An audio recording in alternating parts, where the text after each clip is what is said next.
I was thinking there would be Yeah, right. paperless.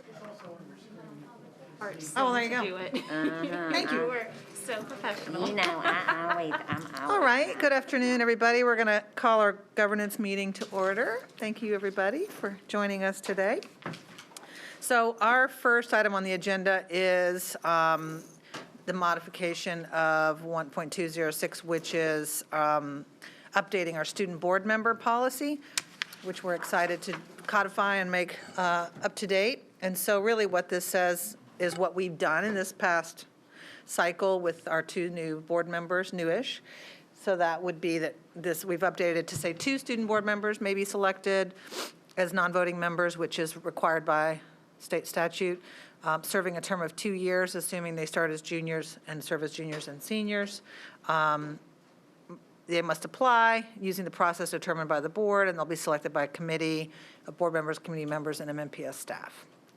Is there anything else below that? There is a little bit. The chair will appoint a board member to serve as a mentor, appoint person for the student board members to make sure they're up to date and comfortable and ready for each meeting. And students, these are student expectations to attend board meetings, contribute their opinions, and their term begins with the first board meeting in September, concludes upon graduation. Any questions about the student board member policy? Anything that is missing, you think? Okay. Well, I'll entertain a motion. Motion to approve policy 1.206. Second. Okay, any discussion? Okay. All those in favor, raise your hand. Thank you so much. Policy is approved. We will move on to 4.2091 and the remainder with Dr. Severe. Thank you, Chair. So this is, can you go back up to the other one? It's between those two, Jamal. There. It must be out of order. 4.2091. We can do this one. We can take this one out of order and come back to that one.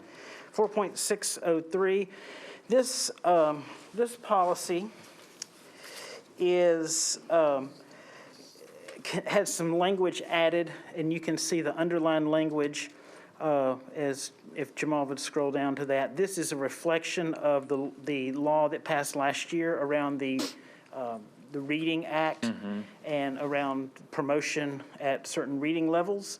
So just to be consistent with so everything that's not underlined is our retention and promotion policy generally, how we do things and how we have done things and will continue to do things that you've already approved. This is just adding that other statutorily required language into the policy. Oh, I'm sorry, Ms. Tyler. So I just wanted to look up, do we have what the actual law says? Because it was my understanding that the law says that you can hold back third graders who aren't reading at grade level, but there was not necessarily a directive to make it part of a policy. If I'm wrong, It's compulsory. It's required. says there. There's a lot of waivers and parents appealing, but it's required. And all that sort of one-offage and nuance would be found in the administrative procedures underneath sort of how we actualize it.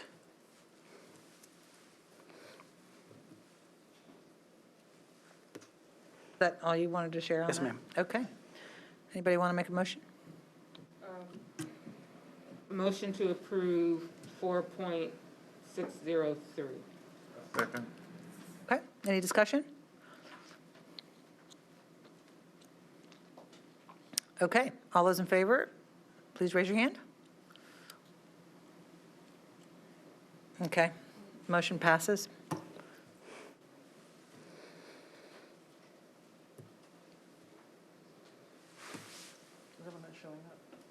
If we can, whatever reason, 4.2091, there it is, perfect. So let me give a little bit of background on this one. The Course Access Program is a statewide program called Course Access. So it is intended for students to be able to access courses if they're not offered in a school district. By and large, we offer everything that a student would be able to avail, and there's nothing in the Course Access Program that we don't offer. Matter of fact, only 2 LEAs participate currently in the Course Access Program, Polk County and the Tennessee Virtual School. And both of those districts don't offer anything that we don't already offer. Now, the other caveat is a student would be able to apply to that if there was some sort of a schedule conflict. So we really don't participate in it, and even if we did, we would enroll that student in the MNPS Virtual School. So you're probably asking, why is this policy before us? Right? So 4.209 is our virtual school policy. This is a subset of that, 4.2091, because the law requires that local boards of education have an appeal process in place if a student is denied access to the Course Access Program. Let me put a pin in that and say, we don't have any students that would qualify, so there's no way they could be denied, but that doesn't absolve us from having to follow the law in this regard anyway. There's not a requirement that we have a policy around the Course Access Program. There's only a requirement that we have a policy around an appeal within the Course Access Program. But it didn't make any sense to just have a policy about a denial without explaining what the policy was to begin with. So that's why you have this somewhat tangentially related to our work policy before you. It's just an opportunity to keep us compliant. Ms. Player-Peters? If a student was homeschooled and they want to access, does this apply, or do they still go through ours, or that's totally off topic? That's totally off. Okay.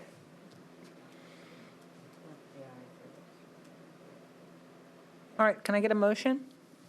Motion to approve policy 4.2091. Second. Any discussion? Okay, all those in favor? Raise your hand. Thank you so much. Motion passes. All right, Dr. Severe? If you can go to the 4.606, please.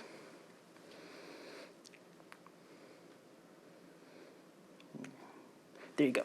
So if you'll scroll down to the bottom, you'll see that this underlined section is the new section. And we used to have a section here that just had the struck out section around the TriStar Scholar and the Seal of Biliteracy, but there are also many other things that a student can be recognized for.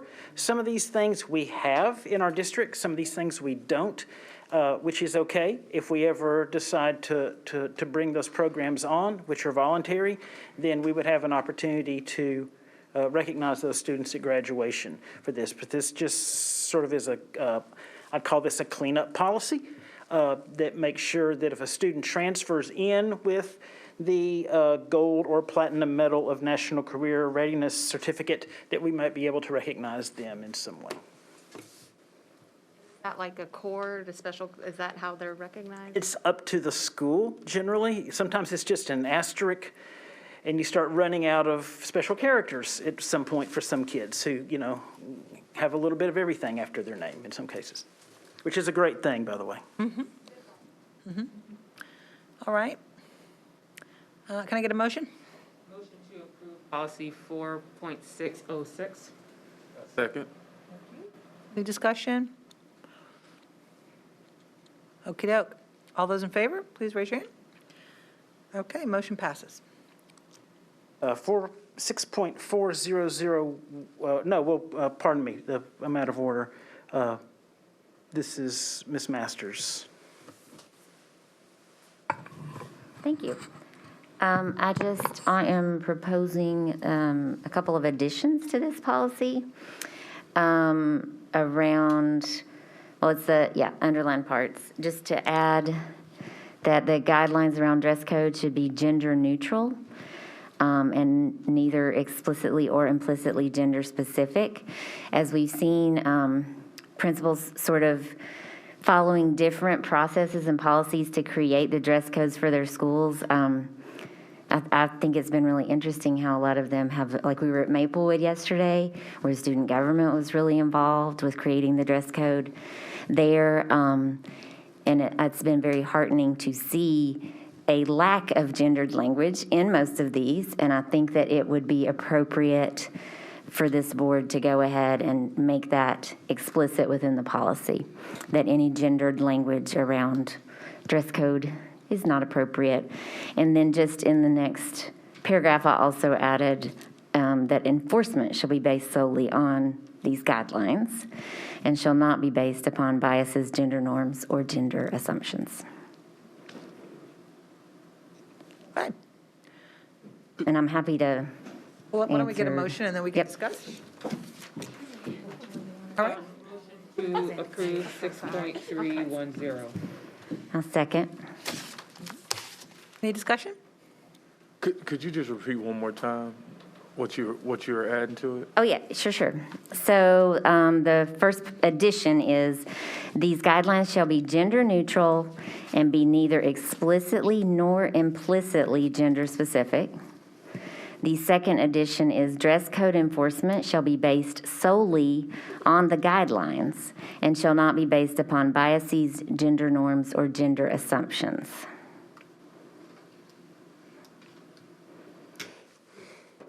Okay. Any other questions, comments? Okay, all those in favor? Thank you so much. Motion passes.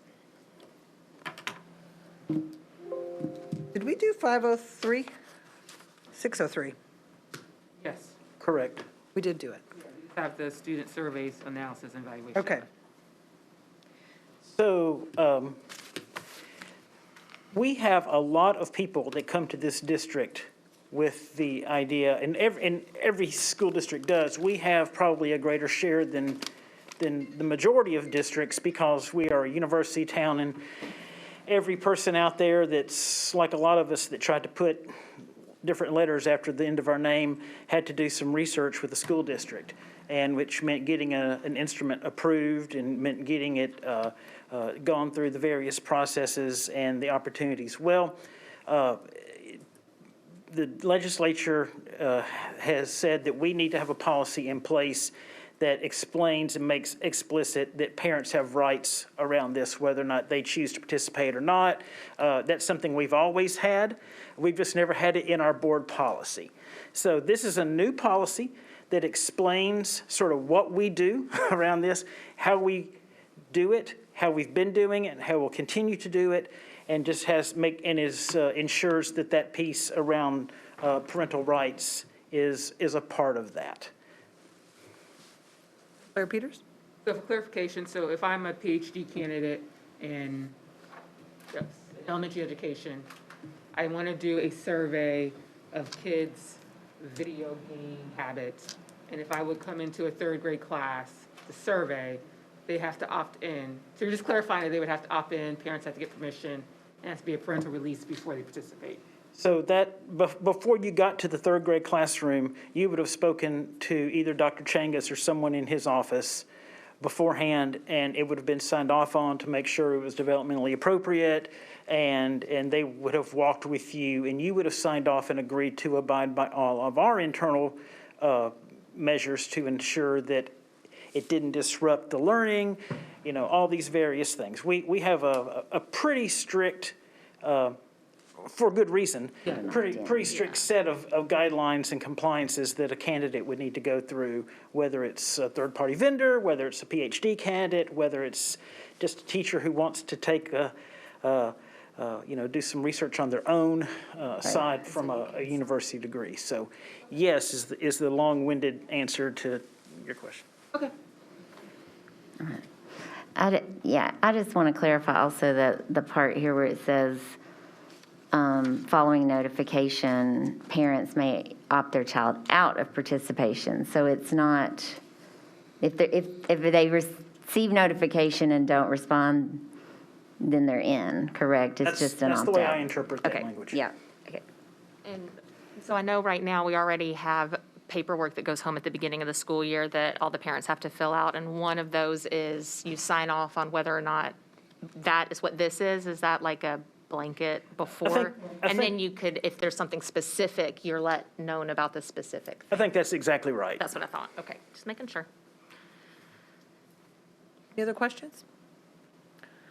Okey-doke, can I get a motion? Motion to approve policy 6.4001. I'll second. Thank you. Any comments, questions, discussion? All right, all those in favor, please raise your hand. Okay, motion passes. Thank you. I think that concludes our governance meeting.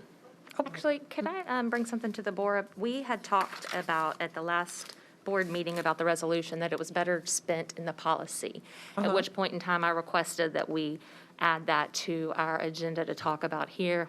And then when we added an extra 15 minutes on, I assumed that that meant we were going to be talking about it today. I wasn't aware of that. Okay. We talked about this agenda that didn't come up. So how about I mean, I said it on the board floor where I said I wanted to talk about it in governance, and we have a governance committee meeting before our next board meeting. I would like for this to be part of it. And that was everybody seemed to go, yes, sure. And then we got the email that said, we've extended our governance committee meeting 15 minutes. And so I thought, oh, great, we're doing it. right, I mean, I think, so do you have a particular policy you want to discuss?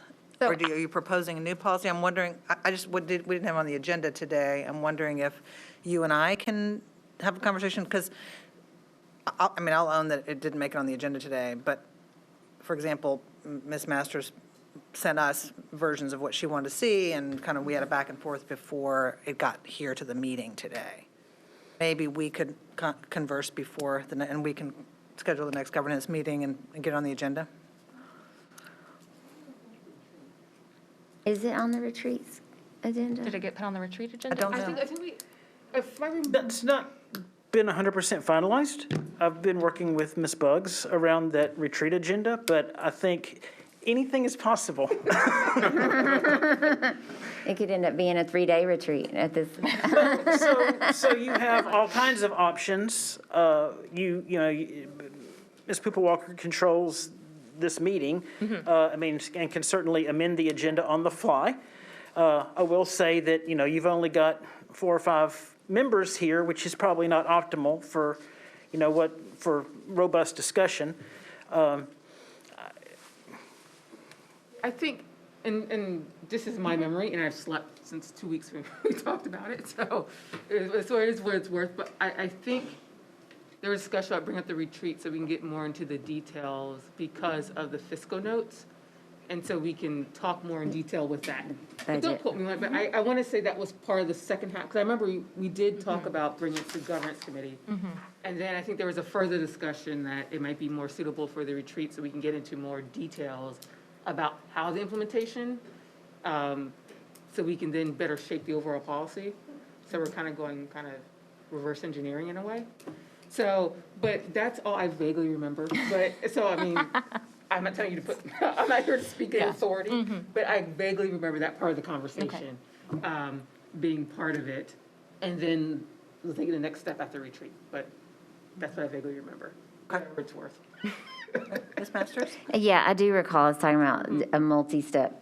So making the resolution a little more theoretical, working on writing new policy, and being sure that we talk about it in depth when we begin budgeting. Timing-wise, because I do also recall at one point saying the retreat, and then Christian sort of said, there's a lot of things for the retreat. Yeah. So, I guess I didn't realize, I didn't know where the line for sunshine laws were to be able to talk to you about it before a meeting. Well, And that's why I didn't Right. reach out, because I didn't know if that was allowed.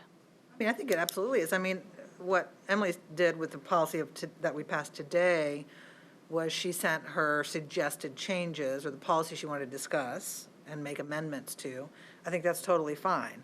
And then Dr. Severe and I went back and forth just to sort of make sure, he helped me, just make Tighten sure. up the language. Yeah, make sure it was all kosher. He only had to change a few words. So that, I think Okay. for procedural, I think it'd be good to know in advance which policy we're talking about, what are suggested possible changes, so people would know ahead of time. And then we could have a robust discussion about it, absolutely. I think we also had some question around which to do first. Yeah. So, Right. can we or should we create policy without it having been budgeted? Do we, Right. budget then policy or policy then, did this policy, that would certainly guide budgeting. Chicken or egg? But that's sort of, I think that's the more in-depth conversation. Chair Buggs is here now, so perhaps we could ask her thoughts about, so we were kind of going back to the advanced academics resolution. Well, I'll let you ask about it. Sure. Yes, so I was. Ask at your own risk, because I don't know. I thought that we were going to be discussing creating or crafting potential policy moving towards advanced academics instead of taking the specific language out of the resolution and crafting it in a way that worked with our policies that would fit with what our structure is. And I know that we talked about fiscal notes and worrying about having extra, but a lot of the things that were in there are things that should already be happening. There should not be an extra fiscal note for a lot of it. If they're not happening, that's problematic because they should be. But we have advanced academic policy. Yes. So I think the conversation is, do we amend what we have? Do we have it reflect what's currently happening or aspirationally what we hope to happen? I think it is probably better to have an informed conversation prior to creating the policy. Well, and that's what I thought this was going to be. Right. I wasn't intending on us to Right. have it all Yeah. done, but I did want to have the conversation about it.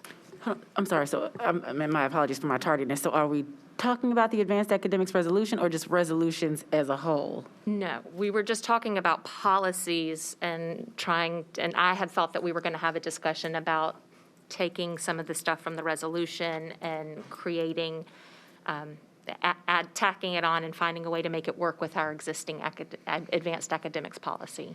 Gotcha. So we've carved out at least a bit of time at the retreat to talk about that. Since I talked to Dr. Severe earlier, realized that we didn't have it on this agenda, so it'll be at the retreat for at least a bit.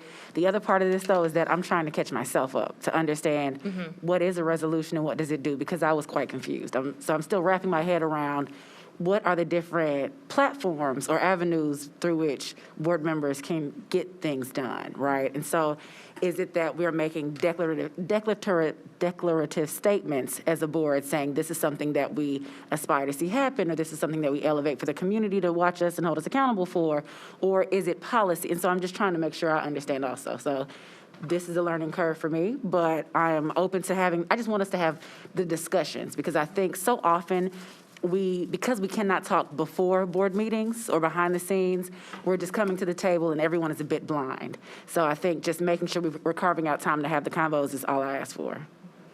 So So, I'm sorry, just last thing. So if you're amenable to us having the conversation at the retreat, if ever so briefly, to see what the next step will be, and not to keep kicking the can down the road, but to make sure we know what we're looking for, who is going to do what, how will we be communicated with, and when we aspire to pass something, amend something, update something, that would be ideal. Maybe you and I can get together to look at that policy together, so that. Certainly. okay, So, thank you. okay. But but it is on the agenda. It is, but again, not for long, and so I'm going to work with Dr. Severe just to make sure that we have it, the agenda fleshed out for that portion of the conversation, so that we're talking about what defines a resolution, what defines a policy, and so forth, and then can talk about what language you want to see. Is it accountability or is it updating? Okay. Would you Please. guys, based on that, would you want to have the potential policy discussion already ready to go then, or wait for a governance committee? And would you want to have a retooled resolution already ready to look at? What do I need to bring to the table? Thinking in real time is always so fun for me. So I think this is we all individually communicate with Dr. Sevier and with Mrs. Poopa Walker. So once I understand from Dr. Sevier just more about what resolutions versus policies, what your goal is with the resolution, and then he can communicate with Ms. Poopa Walker to see if this needs to be another governance conversation, or if this is something that you all can kind of stress test, bring to us to collaborate around, update, and then talk next steps. So I think that'll be it for now. So if you wouldn't mind talking to Dr. Sevier separately about what that looks like, I'll work with Dr. Sevier to understand what the goal of the resolution is, if it's a resolution or needs to be renamed, whatever the tool is. And then Ms. Poopa Walker, if you wouldn't mind then speaking with Dr. Sevier. I'm sorry to just throw you in the middle of all of this. No, that's absolutely perfect. So may I just suggest that, and I've had conversations about this with several of you, which is appropriate because not among you, but serving as an intermediary, which is exactly what's supposed to occur. I think we've gone down several different paths with this issue of letting this be a conversation and attaching it to the budget priorities conversation, because the board really speaks through its budget in how we get things funded, and then asking Dr. Battle to roll that into the budget she creates to bring back to you for approval, versus strictly a resolution. And then we've had this whole conversation, as we said, like we've had resolutions saying, we appreciate, this sports team or this band, which is great. I don't know if that's really the right place for something a board resolves to do, which is what it means, versus like directive language at the cost of potentially like managing via resolution, which is not necessarily a good idea either. So we'll all work it out. Go ahead. How do we keep, because I'm just, we talked about it at the last board meeting. I know it was a retreat or this meeting we were going to talk about it. Maybe it was a retreat, but how can you keep all of us abreast if we're not having the single conversations because of the policy? And then also, sometimes people create like non-binding resolutions. It's really just to say this is what the board agrees, and it kind of gives the director an opportunity to say yay or nay, and I don't know if that's the intent of Ms. Tyler, but I've also seen resolutions in that way. Just say this is the will, it's not a directive. It's just to say, hey, like we as a majority agree, and I don't know if that was the intent of the resolution. So let me take your second question first. Okay. I'm not aware that this board has the authority to create a non-binding resolution. How could we figure that out? We would have to go into our policies and specifically say that some resolutions would need to be dedicated as either binding or non-binding. Okay. Right now, your language says that if the board resolves to do something, then it has to be done. Okay. So that's probably another discussion for another governance meeting, obviously. But a noble discussion at that. I think the other thing is, without discussion among yourselves, I mean, that's the intent of a board, is to have discussion here, while we're all here and these cameras are on and you're doing your work. The work is done in the daylight. So I would just leave those two at that. But it's a lot of things done behind the scenes before it reaches the board floor, knowing that we're having great conversations about moving something forward and positive and not having a conversation around how we sync kids. And so that's why I asked, like, how can we have that conversation through you? Because it may not be enough time in the day, like, to have the conversation strictly on the board floor. Then we have opportunities for retreats. You have opportunities for me or for Dr. Battle or other staff members to serve as intermediaries. And we are delighted to do that at your behest. Yeah. That's it for me. I mean, I think, speaking for myself, my preference would be to say, let's send to the board members any policies relating to advanced academics, what exists currently, what do we know is currently in policy, and maybe that is enough. Maybe it is a procedural practice implementation question and not a policy question, right? I think those are that's what I would love to have in the next governance meeting, or wherever this occurs. You have an agenda with, these are the three, let's just dig in. What do they say? What do they not say? Are they aligned with our vision, our goals? And if so, that's great. Then, where do we tweak and where do we ask questions? So, I'm fine with okay. All right. Well, any other questions, comments on that? All right, so I'm going to go ahead and adjourn our governance meeting. It looks like there's food somewhere, or did you have that. I that haven't delivered? eaten it. Oh, Thanks can I to say one the, more? thanks for supporting School Board Appreciation Week, I guess. I love it. Can I say one more thing? You what? Can I say one more thing? I just wanted to say that the impetus for the dress code policy changes came from correspondence I had with students. And so I think that's really cool when students reach out to board members and have conversations. And so I just wanted, if anybody cares. I love that. Maybe Megan cares. Megan. Thank you, Dr. Severe. Because All our right. students are No further awesome. business. Meeting's adjourned. Thank you.